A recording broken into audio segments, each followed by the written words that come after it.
السلام عليكم ورحمة الله تعالى وبركاته. نتمنى تكونوا على خير، ونتمنى وصفة اليوم تلقى الاستحسان ديالكم وتجربوها. ولكن انا غنقول لكم جربوا هذا العجين رائع جدا، واستعملوا لجميع الفطائر ان شاء الله. نحن مقبلون على رمضان، وهذا العجين غد تفيدكم بزاف جميع الفطائر، بخصوص الناس اللي ما كيتواجدوش عندهم الورقة. هذه راه شي حاجة احسن من الورقة ولد منها. إذا أول شيء غنحتاجو نوجدو العقدة أو الحشوة عفوا الحشوة اللي غنعملو بها هاد البسيطات ديالنا. غنحتاج جوج لايف ديال الفورص، الدقيق الأبيض، وغير مكلفة العجين ديالها. إذا كلشي عندك في البيت، وغتحصلي واحد النتيجة رائعة. ونصف زلافة ديال دقيق الفينو اللي هو السنميد الناعم، وبيكنج باودر 8 غرام، ملح، وقليل من الزيت. إذا هادو هما المكونات. غنعجنهم بماء دافئ. إذا أنا اللي بغى يعجنهم بيدو، أنا عجنته ب... بالعجانة صراحة. يدي هاد الأيام ضراني، داكشي علاش كنعجن بالعجانة. إذا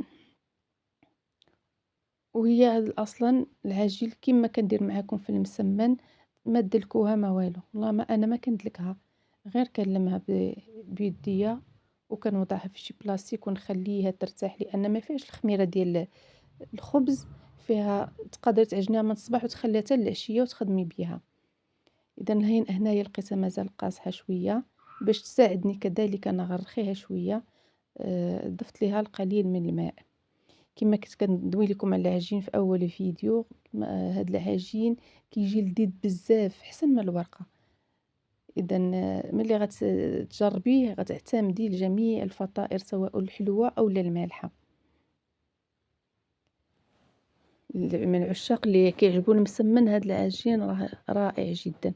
هنايا بعد ما تجمعات ولات ملساء، غنزولها، غنوقف العجانه ونخليها ترتاح، نعطيها المده الكافيه. هنايا انايا خليتها ارتاحت تقريبا واحد 40 دقيقه، ولكن انا لا حبذا تزيدوا ديك 40 دقيقه، ساعه ساعتين. المهم تعجنها في الصباح وخليها. اذا هنايا بعد ما ارتاحت غنزلها لسطح العمل. لأن كما كتشوفوا كتولي كتجبد معاك. اذا غنقطعها ونصنع منها كويرات، يعني تقريبا القياس ديال الكرة قد الكف ديال يدك او صغار شويه. اذا كما كان صغار شويه كما كتجيك هي مورقه. اذا هاد القياس، نوريكم هاد القياس تقريبا قياس الكف ديال يدك او لا صغار شويه. وغنحتفظ بهم كذلك للمرة الثانية ونخليهم يرتاحوا. ونتفقد الحشوة ديالي اللي كانت عبارة، أنا ما دويتش لكم في أول فيديو، كانت عبارة على بصلة وفلفل أحمر والتوابل، وأنا الآن ضفت لها كفتة. المهم حشوة اختيارية، اللي عجبك ديري في الحشوة. الله يجعلها ما تكون غير بصلة وطون وكما كيقولوا كتجي زوينة. أي حشوة أي ارتاحيتي ليها ديريها. إذا أنا كما قلت لكم راها كانت عبارة على بصلة وفلفلة، وضفت لهم قليل من الكفتة والتوابل كذلك، سكينجبير، بصار، فلفل أحمر، وزعفران. وفي الأخير غندير الربيع والفرماج، نضيف لهم الربيع والفرماج وشوية الهريسة. إذا هنايا غنبدا نطلق ديك الكرة، ولكن أنا زربت هنايا ما طلقتها، ما خليتهاش العجين كما كتتم غاديه وتطلق كما كنقولوا كتزيان. اذا انا زربت، كنت قلت لكم راني مزروبه، ما خليتهاش نهائيا. ارتاحت، خدات الوقت الكافي ديالها. الا خدات الوقت الكافي راه ملي كتحطيها في سطح العمل دغيا كتورق وما كتقطعش نهائيا. ولكن صدقوني النتيجه جاءت في الاخر، جات غزاله. اذا جربوا هذا العجين وردوا عليا الخبار. وبالنسبه للزبده، انا راه كما كنورق بالزيت، كنوضع الزيت في سطح العمل وكنرشها بالزبده. انا درت زبده حيوانيه، ولكن اللي ما تواجدت عنده الزبده حيوانيه يقدر يدير الزبده ديال التوراق. إذا لدة أولا شي حاجة بحال ما هكا ديال البواطة ما تستعملوهاش، ديروا لدة ذوبوها كتعطي نتيجة ممتازة جدًا. جربتها أنا واحد المرة غير ما صورتش الفيديو، عطاتني نتيجة واعرة في هاد المسمى اللي كتدخلو الفران، كيجي ورقة على ورقة كذلك. إذا خذوا لدة وندوبها مزيان ونحتفظ بها، كتولي تخدمي بها هاد العجين اللي كيدخل الفران. إذا حتى الزبدة الحيوانية نتيجتها رائعة ولذيذة. إذا كنت غادي نصنع بحال ما هكا أظرفة وكنوضع فيها الزبدة، ضروري توضعوا الزبدة، وإلا كانت كمية كتيرة راه كتعطينا واحد الفيوطاج وواحد القرمشة. إذا هنايا غنخليهم يرتاحوا في طبيعة الحال ضروري.